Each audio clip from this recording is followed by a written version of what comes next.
Around the executive editor of Defense One, Kevin Barron. He covers the future of international security. Kevin, thanks so much for being with us. You were at the Munich Security Conference for all 3 days.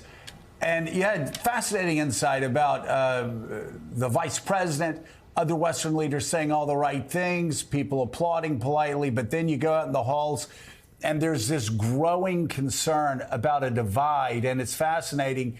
We've been talking about the Bucharest Nine. We've been talking about the Baltic states.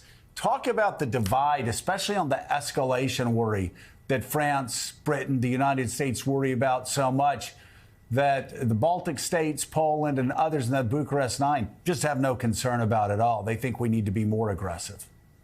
Yeah, I don't know if it's the beer and pretzels in Munich they gave you afterwards, but it puts people in a different mood. So you see Harris's speech and Macron and Scholz and everybody's saying the right thing.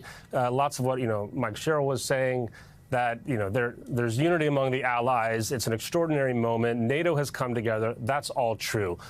But it's not enough, frankly. And I heard time and time again from attendees who are, they're think tankers, they're academics, they're formers, they're staffers, they're military officials from the United States and foreign countries. Everybody politely nodding along and saying, that's fine, but it's still not enough. And so you had a conference that was celebrating 1 year later that Russia hasn't won, but also so frustrated that neither has Ukraine. Right, that pledges after pledges keep coming, but you still get everyone trapped in these little debates over the next best piece of hardware. It was HIMARS, then it was tanks. Now everybody keeps asking, what about the jets? What about the jets? When there's so much more to be done, right? And a lot of those voices you mentioned, the Bucharest Nine, there's another conference called GlobeSec that happens in Bratislava, and it's back in May. And since then, there's already been just night and day messaging from those border countries in Europe saying Russia cannot win not 1 inch of territory, not 1 ounce of a negotiation. There cannot be a gray area. Ukraine is the gray area. That's why they're fighting there, not in NATO. And that's just not where you still hear. You won't hear officials willing to go. Even President Biden, it seems they say all the right things, but folks they just want more and they want it now. They're tired of what they've heard, and they think Putin is bluffing, and it's time to call it. Yeah, I mean, nobody can imagine more than the Ukrainians what it's like on the front lines and the suffering of atrocities that has happened in Ukraine. And the pledges are important. The commitments are important, but each one comes with a delay of execution. It takes much longer when something comes through for it to actually happen and the training to come with it. Well, and again, this is we often talk about the East-West split, Kevin, between the United States and Europe and then the Russians and I would say the Soviets and China. But there's also an East-West split within Europe when it comes to, again, how aggressively we go after Russia. You talk to the leaders in Estonia, you talk to leaders in Finland, you talk to leaders in Sweden, you talk to leaders in Poland, and my God, they will tell you, not an inch. Every Russian has to be pushed out of Ukrainian territory. That is just not what leaders are saying in France, in Britain, or the United States. Yeah, it's almost, the West doesn't buy it or has the luxury of not having to, right? So those aren't, because they're not the border countries, but they're the ones with the nuclear weapons that would be involved in that escalated war if it should happen.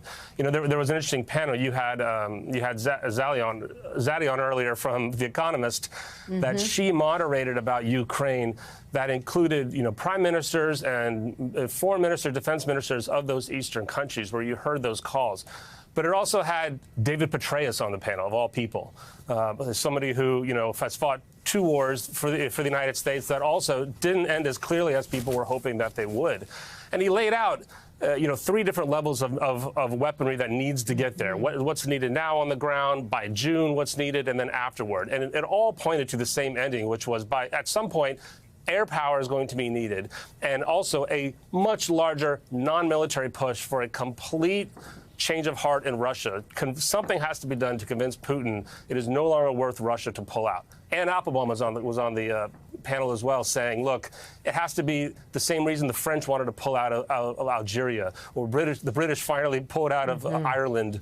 There has to be some moment where if Putin or somebody in his place realizes this isn't worth it anymore.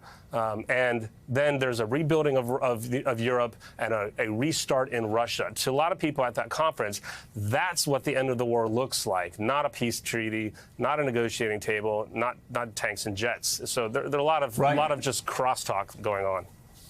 Well, and I'm so glad you brought up Anne Applebaum, because there's a great example of somebody who, again, when she was very young, she worked in a small way against the Soviet Union, and it's if you talk to Anne Applebaum, if you talk to her husband, if you talk again to other people in Poland, if you talk to people across the Baltic states.